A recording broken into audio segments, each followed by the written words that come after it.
पुरोहित महोदय एंड एवं उनके भाई साहब समस्त पार्टी।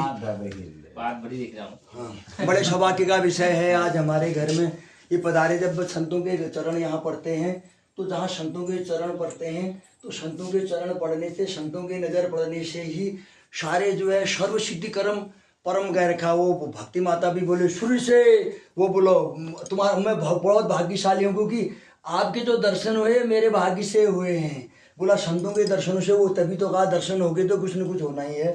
तो इनके चरण यहाँ पर पड़े, बहुत खुशी की बात है, बहुत आनंद का विषय हो जाता है।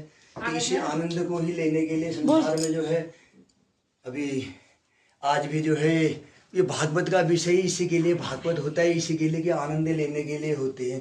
कि भागवत का रस समागम के रस के बारे में कहा है कि सुखदेव जी जो है क्या सुना रहे हैं, कह रहे हैं कि स्वर्गे सत्ये च कैलासे वैकुंठे नास्ति अयम रसो अतो पीबंतु महाभागा मामा मुंचतु करिचितो। बिल्कुल इसको छोड़ो ही मत, बोला इस रस को पीते रहो। कैसा ये कहाँ है? सत्य लोक में नहीं है, स्वर्ग लोक में नहीं है, कैलाश वैकुंठ में जो रस नहीं है कहाँ आता है? ये तो छोटा सा भी समागम होता है, हम चार आदमी बैठते हैं, हृदयांगित हो जाते हैं एक दूसरे से। तो यहाँ पर जो रस आता है ये वैकुंठ में नहीं। इस रस को बनाने के लिए, इस रस का असली आश्रय भागवत के ग्रंथ में जो भागवत का जो है बाद में महापुरुष